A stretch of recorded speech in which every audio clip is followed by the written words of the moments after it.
Hello there, and to all who come to this happy place, welcome. If you're new here, my name is Abby, and I upload Disney planning content here on my channel on a semi-regular basis. Quite frankly, COVID has thrown a monkey wrench in things, and I usually share like Disney strategies, but there's not much strategy necessary right now, so I don't really know what I'm talking about half the time as far as like, what am I supposed to film about? But today, I'm going to be sharing with you some things that we learned and some tips and tricks that we acquired over the course of our Disney vacation last month. This was a while ago, but it's fine. So if you haven't already, make sure to check out the trip vlogs, which I will link up in the cards. I don't remember, I haven't filmed a sit down video in a while, so I don't remember which side it's going to be on. But anyway, we're rolling.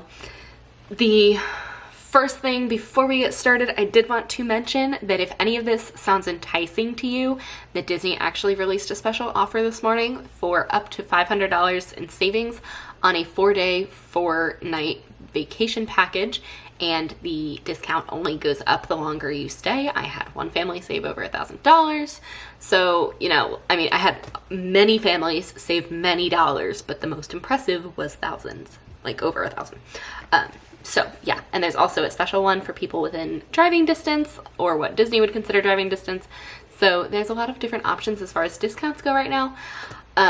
So make sure to email me or click the link in the description so that we can get started on your Disney planning. And without further ado, let's talk about Disney. Some background information for you. We were a party of 5. Once in a while we were a party of 6. And we had 2 little girls with us, ages 3 and 6. So we were doing all of this with kids. We had a great time overall. That's the, you know, little trip review. I'm just gonna go down the list and talk about different things that we experienced. The airport, we flew out of Philly. I usually fly out of Baltimore. Philly is a smaller airport than Baltimore. I've already filmed this video, by the way.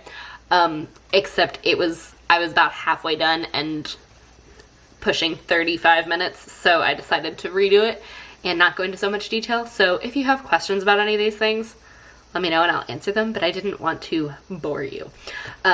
So Philly the airport was really the only place that I ever felt concerned for our safety, health, that's the word. Yeah, it was just like people weren't social distancing that well.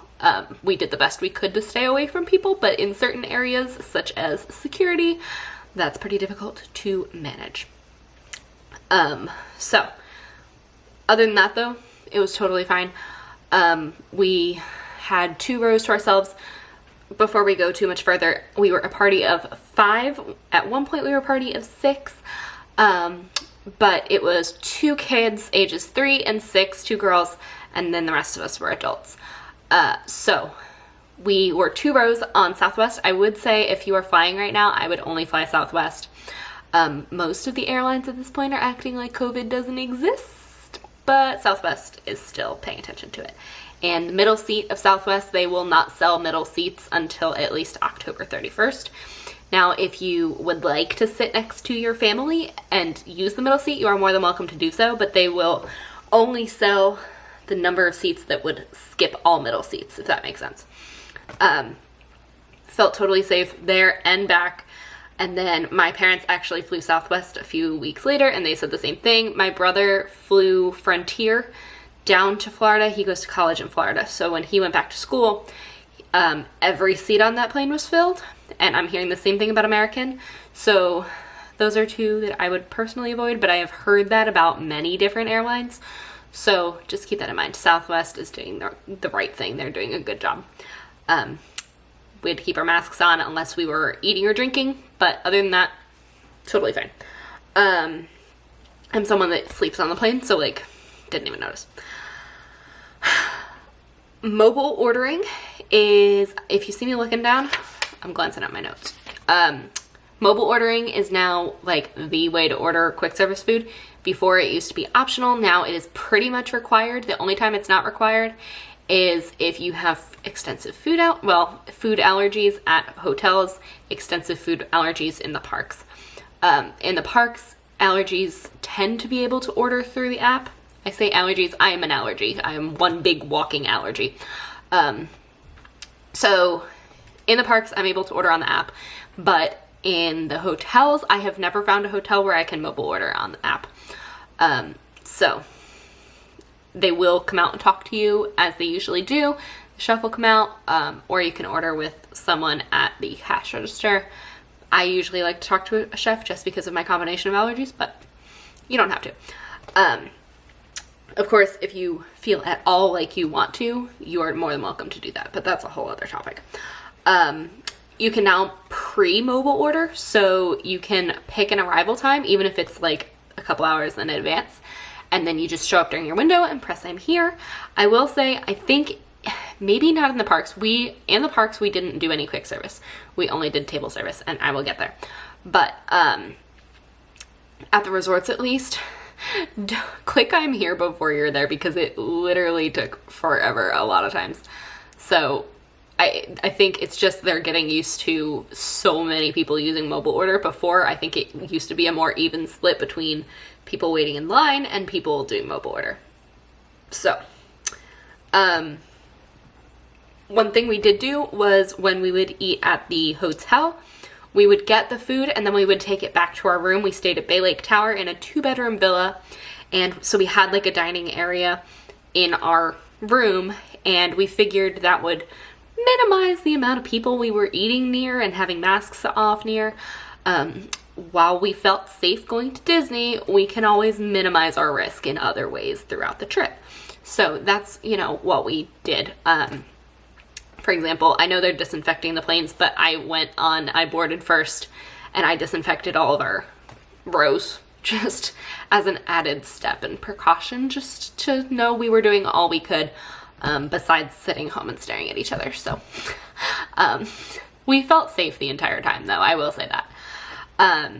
Table service dining was a big relief. You can take your mask off the minute you sit down at your table, which was a big deal, because when you're walking around, it was July, it was hot. When you're walking around, it's so nice to be able to sit down in the air conditioning, take your mask off, and just relax. We were a BR guest for like over an hour and a half, probably close to an hour and 45.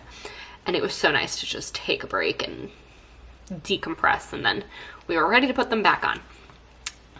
Mask enforcement is strict. They will ask you to pull it up over your nose if it slips down. They will check and make sure everyone over the age of 2 is wearing one. They will ask, how old is she? She needs to wear a mask, blah, blah, blah, blah. Because Penelope had taken a drink, and then we were walking, and we were there in the weird, there was like, when they reopened, you could walk around and drink, but while we were there, they changed the rules to you had to be stationary to eat and drink. So it was like that first day, Penelope was walking around with a water bottle, and they're like, how old is she? And we were like, she's 3. And they were like, okay, she needs a mask. So there was a little transition period there. But now you do need to be stationary when you're eating and drinking. The masks, you can't use a gaiter. Those like neck gaiter things, you can't use those. They need to have an ear loop, they need to be 2 layers, and they need to cover your whole face. They cannot be costume masks. No one over the age of 12, I believe it is, can wear a costume mask. That's just a normal Disney rule, though. That's not a COVID rule. So one thing that we also found to be really helpful was having that 2-bedroom villa. I'm about to be spoiled rotten because we did a 2-bedroom villa last time. We're doing a 2-bedroom villa next time, and the time after that, just because of our party sizes. So going back to being in regular hotel rooms is going to be sad, but we just can't do a 2-bedroom villa every time. It doesn't make financial sense for people that go as often as we do. So, but I will say, right now, resort choice and room type choice matters. And that is because the parks close really early. They just shortened the park hours again after Labor Day because there is literally no one in the parks, so you don't need much time to get through the whole thing. We didn't spend more than 4 or 5 hours a day in the parks because we didn't need it. And every day we were in the parks, we did a sit-down meal. So like, really, we were doing 3.5 to 4 hours of actual park time. So resort actually does matter this time, and like think about if you're a family that likes to swim, I would pick somewhere with a really nice pool. Like we're doing Polynesian and Riviera next time. So, and Beach Club. We're doing a split stay. But like pick places for the resort amenities more than budget. Now is the time to splurge on a resort, in my opinion, because you are there more. And like one thing I hear is we don't need anything fancy. We're not going to be in the room much. Well, you're going to be at the resort more than you usually are. Even if you're like a Disney regular, you're going to be there more than usual. So it's definitely time to check out a new resort, especially with those special offers. They become much more attainable. So we can definitely talk about that. But anyway, having that extra space in the 2-bedroom villa was nice. 2-bedroom villas have a full kitchen, dining room, laundry room. We had 3 bathrooms in ours. They don't all have 3 bathrooms. And then there's the living room and then obviously 2 bedrooms. So other options would be the family suites at Art of Animation, smaller villas at the Disney Vacation Club resorts, or there are some suites at certain resorts. So there are definitely options for larger parties or for larger areas, amounts of space. Or even just upgrading and doing a regular hotel room at one of the deluxe resorts or one of the moderates, just making sure that your pool has a water slide, things like that. You can figure out which amenities are actually open at your hotel on the Know Before You Go page, which I will link in the description as long as I remember. So make sure you're watching that page because that's where all the updates go as far as like operational stuff. Super helpful, super important. Obviously, I made a video when park reservations went live. Make sure you're making park reservations because you are not getting into the park without them. And annual pass holders are having a big problem getting last minute reservations. They are booking up like really far out, so make sure that if you are an annual pass holder who isn't staying in a resort hotel, that you are booking those early. If you are staying in a hotel, then annual pass holder versus regular ticket doesn't matter. But they are reserving many more spots for resort guests than they are for annual pass holders or for day guest people, which is just people that buy like a park ticket separately without staying in a hotel. So keep that in mind. The next thing I wanted to talk to you about was the characters. So when I first heard that there were not going to be characters in the parks upon reopening, I was concerned. I am someone that really likes doing the character interactions. I like meeting the face characters the best because they can talk back to you. Personal favorites of mine include the princesses, particularly Merida, and I also like Aladdin. But you currently can't go up and like stand next to them for a picture. They're doing these things called character cavalcades. And basically this is like a mini parade. Whereas Festival of Fantasy has like, I don't know, 10 floats. If I really wanted to, I could count them, but I'm not going to. Roughly 10 floats. They come down and everyone lines up an hour and a half before, 2 hours if you're me, to get a good spot and all of that. Then there's just too many people, so they just can't do that. So they are doing character cavalcades, which is where they have like one float. I never saw more than one float at a time, and they'll just randomly appear and they have a bunch of characters on them, a lot of rare characters that you'll never see. And they come down the regular parade route, or they come down the Maasai, Move It, Shake It, for those who don't speak Disney fluently, parade route. So that's the one that comes out. It comes out by the barbershop, comes up Main Street, and then goes back. Whereas the Festival of Fantasy parade route is starting over by Splash Mountain, and it comes through Liberty Square, up Main Street, and then it disappears behind the barbershop also. So both of those parade routes are used for different cavalcades. When we walked into Magic Kingdom the first day, Goofy, Max, Clarabelle, and then some random ones, I think maybe 2 of the 3 Caballeros, were on a float coming down Main Street. And then we went into Starbucks, and when we came out of Starbucks, one of the Dapper Dan's trolleys was coming with Eeyore, Piglet, and Rabbit. Rabbit I've literally never seen, so that was really cool. I think it's more magical, and also in other parks, they have like wandering characters. That's not like necessarily the right word all the time, but like, for example, we were at Epcot one day and Pooh Bear was in one of the gardens that's like fenced off in Epcot, and he was running around with a butterfly net catching butterflies, and it was the cutest thing I have ever seen. He's so cute. And so you get to see them in their natural habitat. I've seen videos of Joy in, I think, what was the same grass that Pooh was in, dancing around and having fun, and they like interact with you. They just do it from afar. So I think that it's actually a really great time to see characters because you get to see them in their natural habitat. And it's more authentic and it's more fun.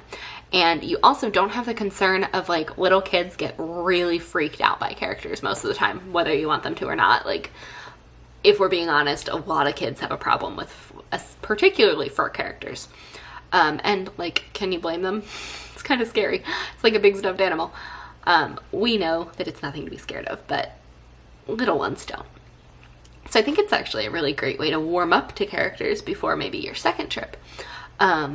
I personally liked the character cavalcades so much that I hope that they keep them around in some capacity forever. I would love to see a hybrid where, we'll just talk about my favorite, Merida is riding around on a horse because her horse Angus. So she's riding around on Angus through Magic Kingdom. Gaston is also riding a horse around Magic Kingdom. Like, that's insane.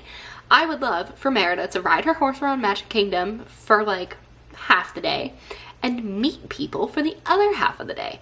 Then the people that don't really want to wait in line for characters don't have to, but those who want to can. And those people that don't want to wait in line are still going to see their characters, and the kids are still going to get to see all their favorites, but they're not going to necessarily lose out on like ride time or show time. So I think it's a really great compromise, and I was nervous. I was really nervous about characters, but I was really happy. Shows are somewhat happening. I mean, like, so there's a couple different acting unions. I don't know that much about it. My best friend is into acting and like auditioning for things and all that. So I have a brief knowledge about what's going on. Basically, there's an actors union called the Equity Actors something or other. And they make up a good chunk of the Disney performers. And the union was fighting for Disney to treat their performers under XYZ measures. And they weren't the measures that Disney had proposed, so the Equity was like, well, then we're not coming back to work. So a couple weeks ago, maybe a week and a half or 2 weeks ago, the Equity Actors Union and Disney, that might not be the real name, it's Equity Actors, I know that. There's other words in there, I think.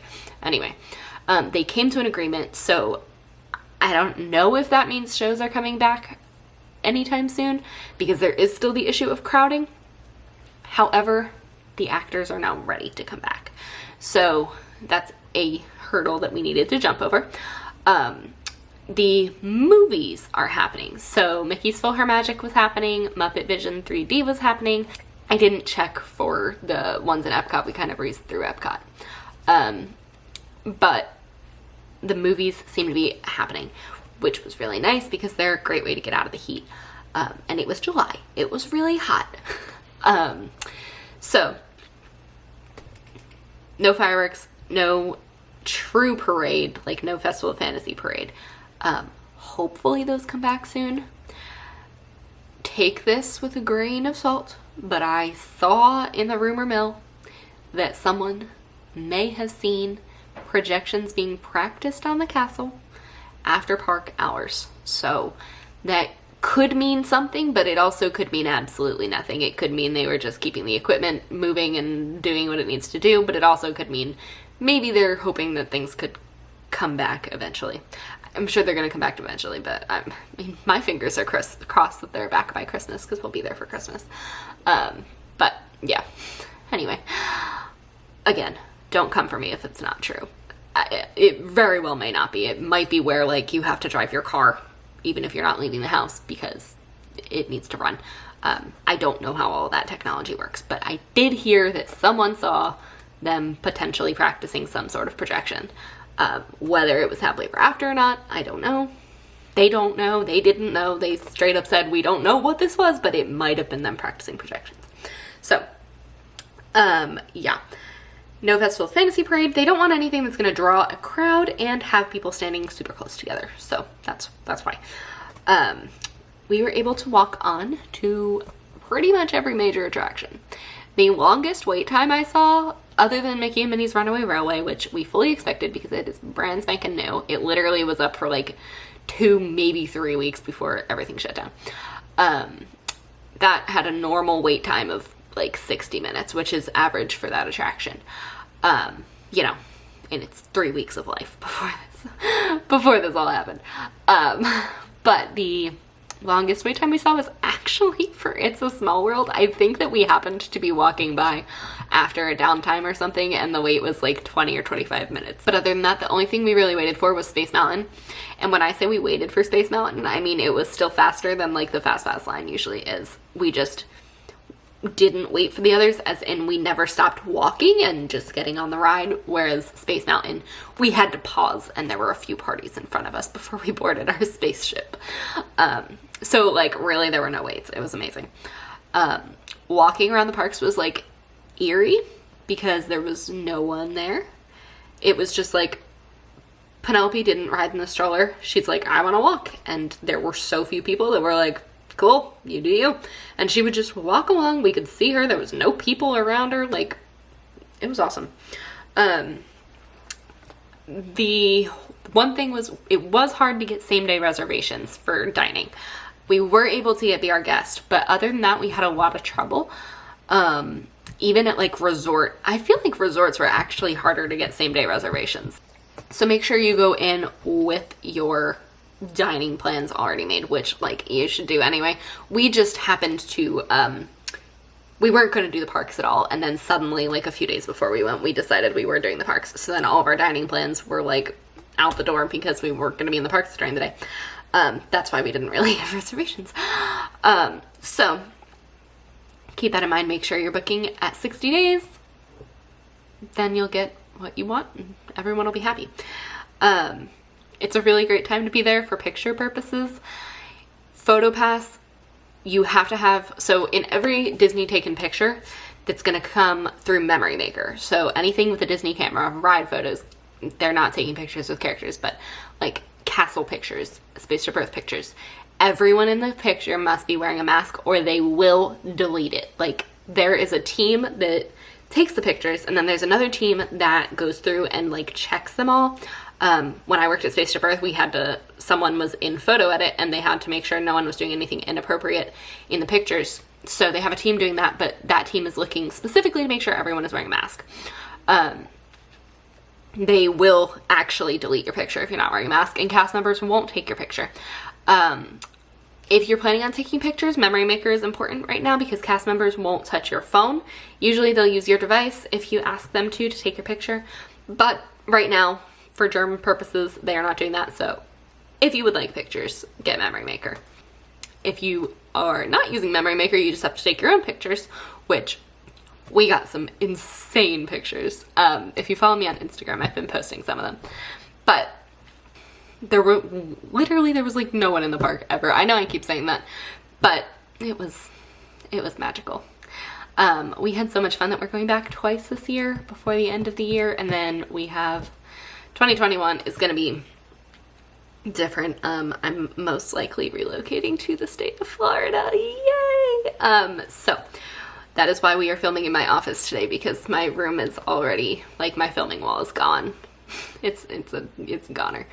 So we are in the early stages of that, which is exciting because I've been saying I'm going to move to Florida for years. I'm going to save so much money, guys, being that I live in Maryland and go to Disney every month, pretty much.